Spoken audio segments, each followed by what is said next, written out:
el 4,5% de las acciones de YPF y también se las vendió a Repsol. O sea que Menem en conjunto con Néstor Kirchner extranjerizan YPF y cometen un grave error. Yo lo escribí sobre esto, lo denuncié, dije que esta era una ceguera que teníamos y bueno, hoy estamos pagando las consecuencias. ¿Qué autocrítica tendría que...? Porque ahora todo el mundo sabe lo que pasa con España, etcétera, etcétera.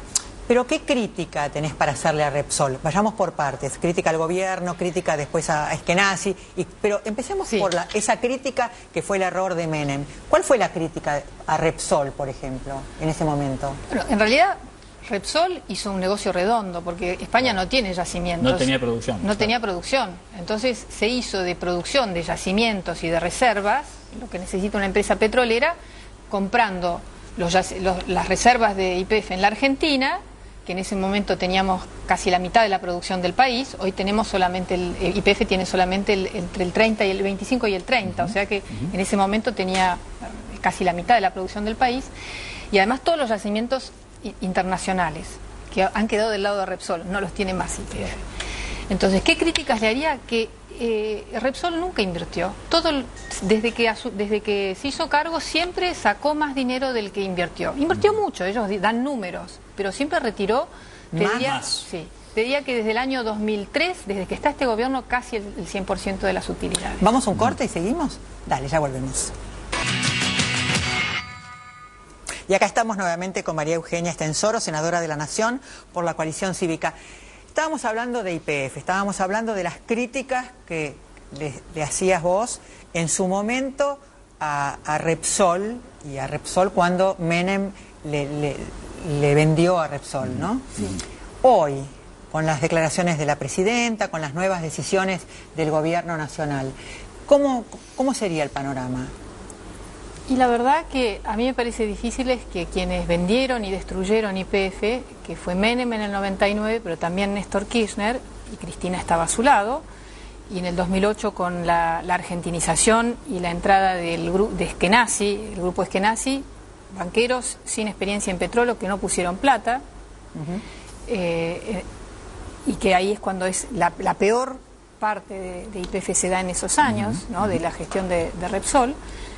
Entonces, la verdad a mí me es muy difícil pensar que quienes vaciaron y destruyeron no solamente YPF, sino todo el sector hidrocarburos, porque primero fue empezar a destruir YPF con la desnacionalización, pero después esto afectó a todo el sector, que en estos últimos 9 años nosotros perdimos la mitad de las reservas de gas, el 25% de las reservas de petróleo.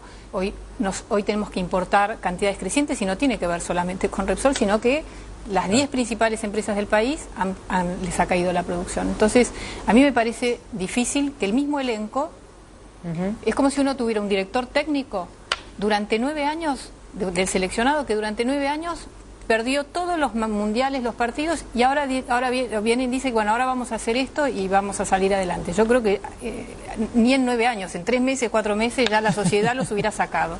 Esto, como es más complejo, parece que los mismos que destruyeron algo más importante o tan importante como puede ser el orgullo deportivo, bueno, yo no creo que pueda terminar bien, y lo digo con dolor. Sí, ¿no crees que sea? Porque es bastante obvio lo que pasa en este sentido. Muchos aliados o afines al gobierno dicen, bueno, es lo que había que hacer. Evidentemente Repsol no funcionaba, que todos sabemos evidentemente que no funcionaba, y entonces había que volver a una YPF fuerte y grande. Lo que vos decís es, los que lo están proponiendo no lo van a hacer, o por lo menos no están en condiciones. Yo no creo que estén en condiciones, Luis. Creo que cuando una sociedad no revisa lo que hace, que uno puede decir, bueno, ahora revisamos. Pero la mejor época de YPF, y lo dijo la presidenta, fue cuando funcionaba como una empresa privada controlada por el Estado, un 20% de las acciones, pero con una lógica absolutamente de mercado, con precios competitivos, compitiendo en el mundo con todas las grandes. Y no el famoso modelo Petrobras que ahora está tan en boga. Como Petrobras, esto de ir a una estatización de esta manera, expropiando, porque uno podría haber sentado a la mesa de los accionistas, por ejemplo, Eskenazi, yo no sé no entiendo muy bien qué pasa con Eskenazi, pero la verdad, lo peor todavía fue que alguien pudiera comprar la empresa más grande del país sin poner dinero, porque era amigo de la presidenta y del expresidente. Eso la verdad que ese tipo de cosas solo en la Argentina, eso no puede terminar bien.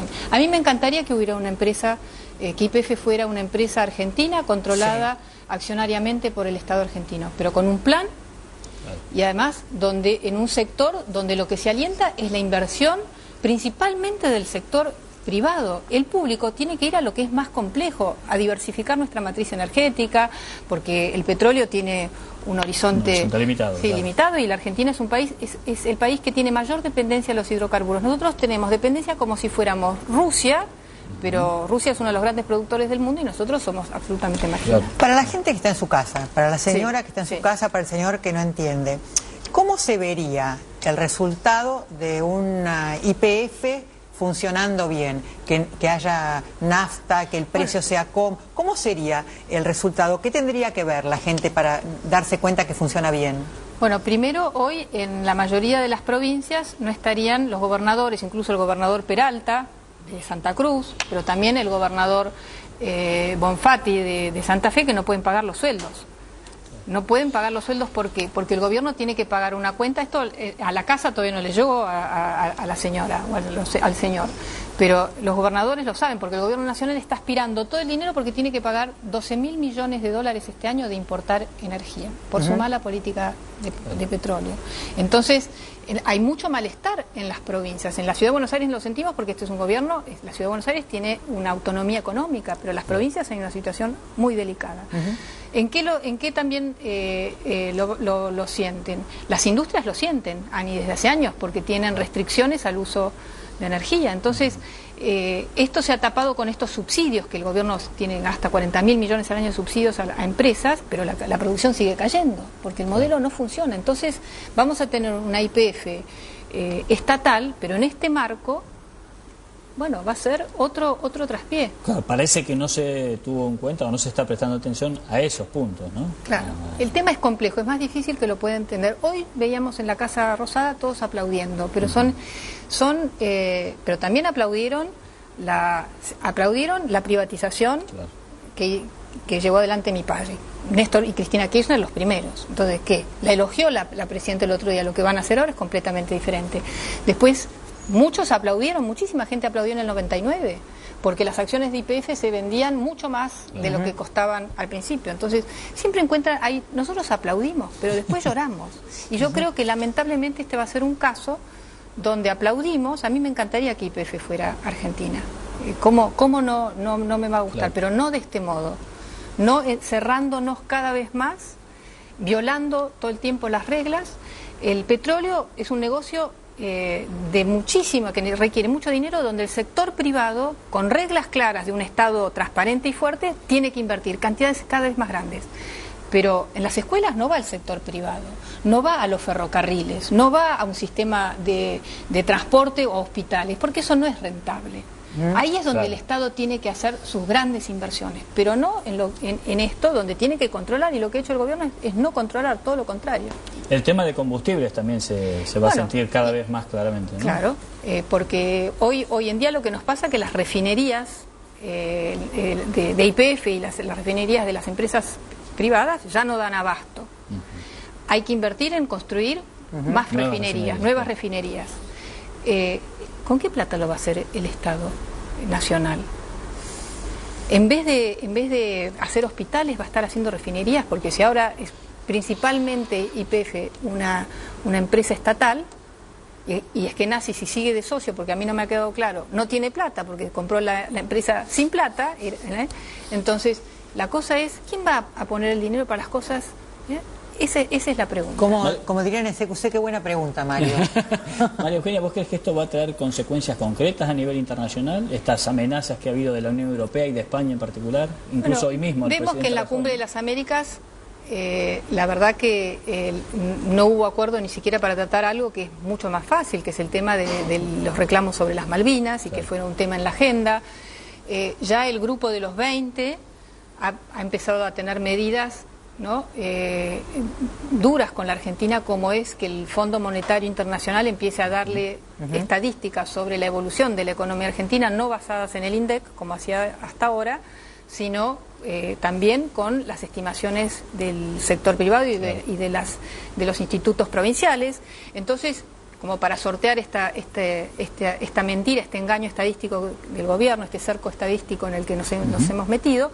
Y eso es también una señal de que si la Argentina no cambia, tal vez también nos sacan del grupo de los 20. Y eso todo es negativo para nosotros. Nosotros podemos ser un país como es Brasil. No hay ninguna razón para que la Argentina hoy no esté también entre los países líderes de la región y del mundo. Nos falta un minuto, vos sos periodista, sabés cómo es esto. Sí. Nos falta un minuto para terminar el programa, pero no podemos terminarlo sin saber cómo es tu futuro, porque hay una también orfandad política, porque Lilita Carrió, que era tu referente, desapareció del armado político. ¿Estás más cerca de Hermes Wiener que de Mauricio Macri? ¿Estás más cerca de la gente del ámbito progresista que del PRO? Sí, mira, yo soy una liberal de izquierda, una progresista liberal o algo raro. Siempre fui, muy de izquierda para la derecha y muy de derecha para la izquierda, pero tengo una vocación más progresista.